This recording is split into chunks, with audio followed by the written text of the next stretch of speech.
Good morning, Trail Tamers. This is Eric, and I've had this truck a week, so I just want to give some first impressions.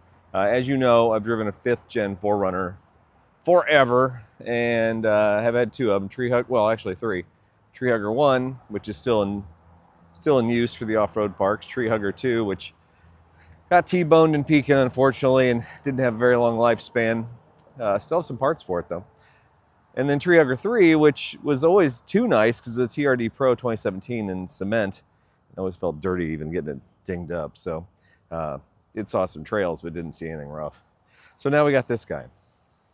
And I would say it's the heir apparent to the old 4Runner because honestly, after driving it for a couple days, for a week, the size is very equivalent, which I like. The new 4Runner, as much as I love the sliding back window and I love the design, it doesn't have the room in the back from what I can tell. I don't like the flip seats. This has flip seats as well, but 4Runner to me has that lay flat capability. It has that slider rear window. It just always seemed a little more versatile. So I think ride and drive and size of vehicle, I don't know how they did it, but I feel like it's actually wider in the front than my 5th gen 4Runner. I might just be crazy. Fuel economy is great. Last night I took it down to 0 miles because that's how I roll. And I put 16 gallons in the tank. Now I've been averaging 18 and a half. Truck only has 8,000 miles on it right now. And what's crazy is I would think it'd get slightly better, but realistically this thing is like driving a brick down the road. It's not very swoopy, right? Look at those angles. They're terrible. So to get 18 and a half with a 4-cylinder hybrid, I'm not displeased by that. I will tell you this, the power is great. I jumped on the interstate earlier to get around somebody, and I was cruising up to 85 very quickly. When I'm on the highway and I'm doing 75 miles an hour, I'm still under 2,000 RPMs on the 4-cylinder. So, I mean, all that bodes well. It's not working that hard. You know, usually one of the indicators for how long an engine's going to last is how hard it's working. And this one, even when it's kicking down to maybe go up an incline on the interstate, I'm still only getting up to like 2,200 RPMs, which is almost like the 4-liter was back in the day. I know this is getting long. I'm sold on the powertrain. There's one thing, it gets a little mushy if you're at a dead stop and maybe going up a hill.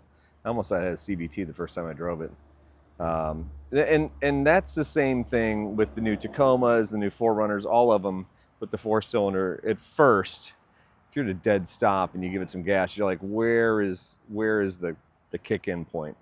So I've noticed that, but I tell you what, everything about this truck to me is an upgrade over the 5th gen. I hate to say that. I'm a 5th gen lover to the core, but the ride and drive, outstanding. The fuel economy is great. The power is phenomenal. The only downfall, no slider back window and no flip down back seats. I got a little mess going here. So this is it. You can flip it forward one more. That's Walter here. But that is about it. Anyway, have a great day. I'm 3.5 minutes, so I'll just give you a quick walk around on the 4Runner, or the Landcruiser. So, while we're here, we're 3.5 minutes in. TRD wheels are coming. Yokohama, I can't find the guy's name that I worked with years ago, so I'm trying to find me Yokohama contact, see if we can do some big old Geolanders on this guy. Probably going to do some stripes or some kind of an image package on it, so I'll talk to Pip Printing about that. What front bumper should I get? Because I definitely got to get a hidden winch. There are some amazing looking front bumpers for these. So Southern style is always our first pick, and that's what we're going to talk about. And then the rear, swing out bumper. I mean, I can't let Jake be the only one with a swing out running around here. So I've seen a couple where you trim it kind of like the Windworks, but they're a little sturdier and have a little bit more armor plating on them. And I would like the 2-fold. This is a tough one because this is a hatch that comes up, which I love, like the old 4Runner. So if it's raining, I can hide out underneath it. So I don't want to cut off too much access. I got to be able to open that back window too. Fun stuff coming. And then what lift are we going to get? Who are we going to go with that? Questions abound. Have a great day. Hope you're having a great summer. It's starting off strong right now.